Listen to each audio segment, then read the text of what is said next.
Hello everyone, welcome to this interesting lesson on number line. If you have been following Wednesday with Whizzes, I hope you are liking and enjoying these short videos. If you are, I would request you to like this video too and subscribe to our channel. Now, let's talk about why did we decide to do this topic Wednesday number line. Now, a number line is an interesting topic, especially because it is used in a number of places. You'll find the application of number line in exponents. You'll find the application of number line in inequalities, be it quadratic, absolute, or linear inequalities. So what we decided was that we'll try and cover the concept of number line with respect to exponents.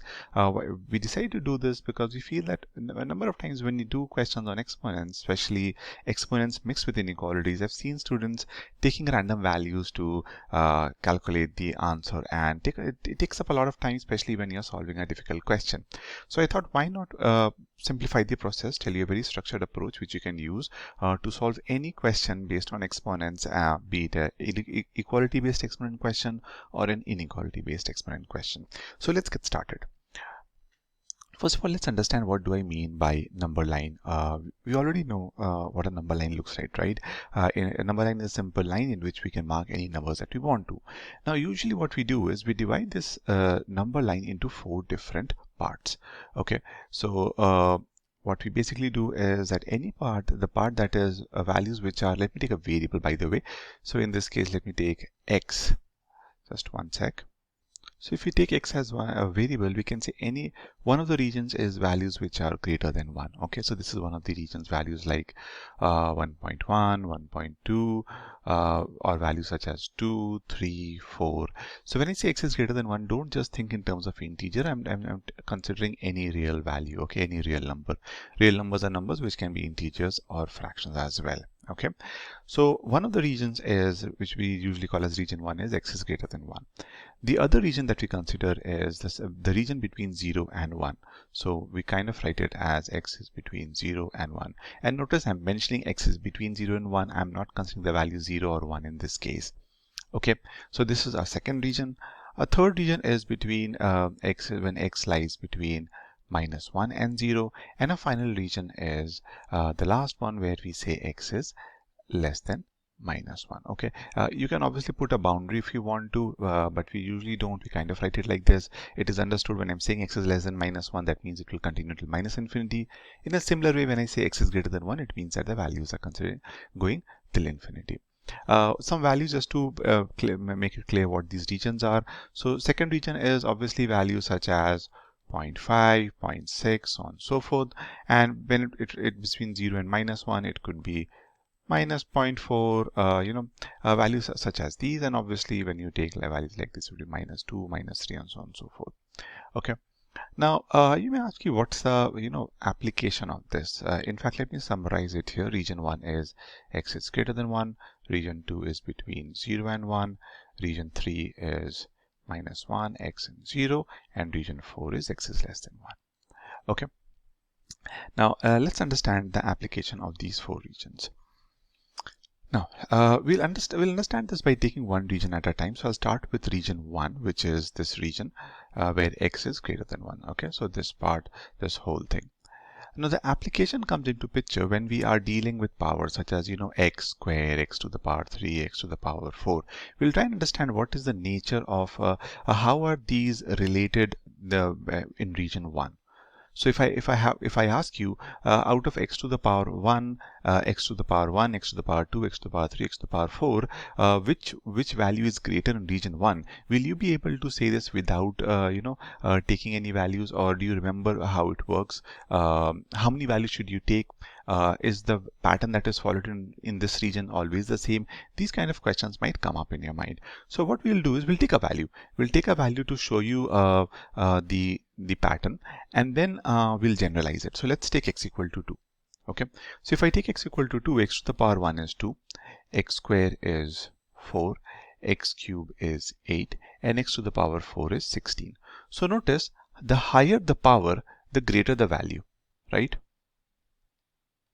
I can say x to the power 4 is greater than x cube, which is greater than x squared, which is greater than x to the power 1. And keep in mind that this is true for all values, which is all values when x is greater than 1. So you don't have to check another value.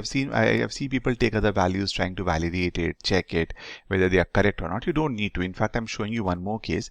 If x equal to 3, x to the power 1 would be 3, x square would be 9, x cube would be 27, x to the power 4 would be 81. So notice the pattern doesn't change. So what you need to remember is whenever you get a question which is based on powers, the higher the power, the greater the value. So what I mean by that is even if I change these values to x to the power 22, 24, 31, 37, you don't have to actually put values and check it. If you just remember this inference, then you will be able to simply say, hey, this x to the power 37 is greater than this is, and you're done. Boom, finished.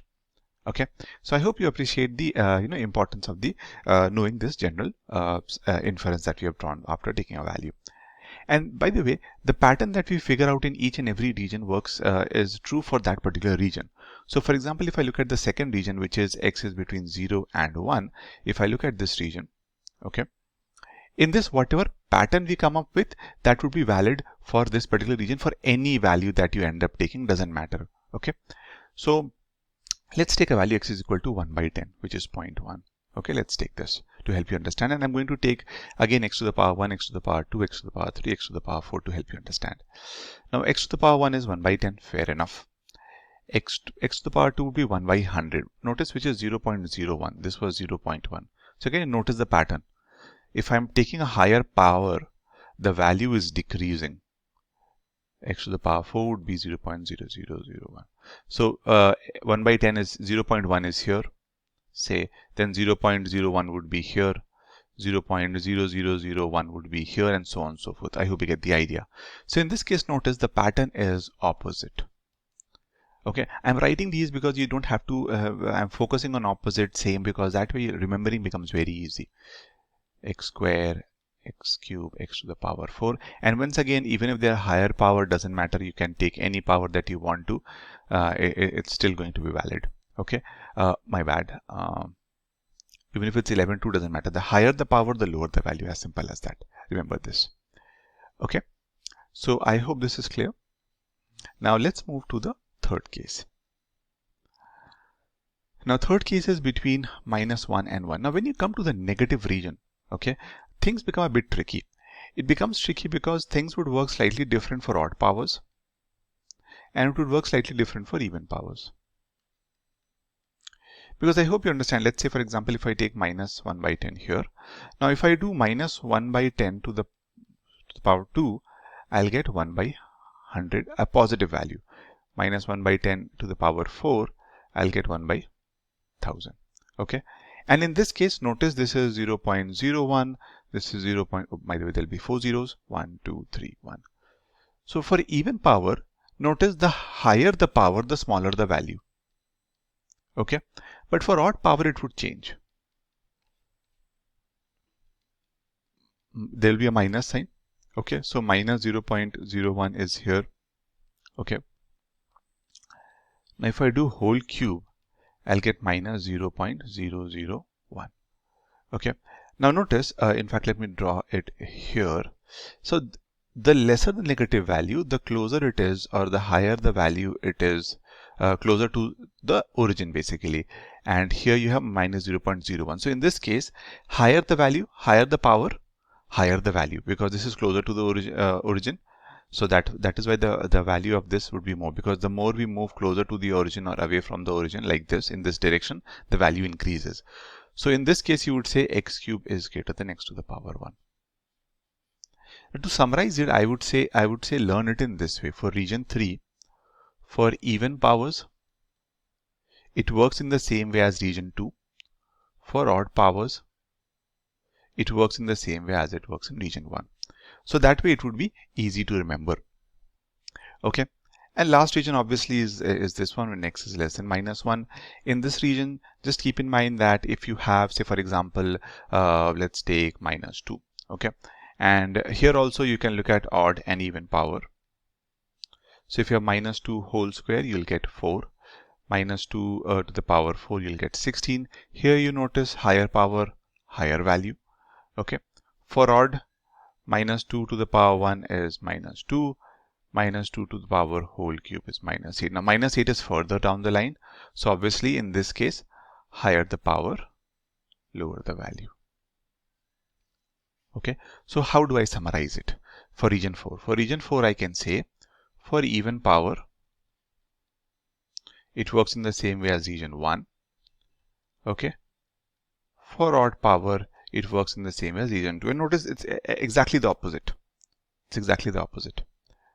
Okay, so to summarize it, if you want to summarize it, for example, in the test, you might get confused, you might not know what to do. So I'll just draw a number line for you to again reiterate it. Understand whatever you find here in region 1, okay, for region 2 would be opposite. That's one thing that you should definitely remember. Okay, so for x to the power 1, higher the power, higher the value, right? So x to the power, say for example 4 would be greater than x square.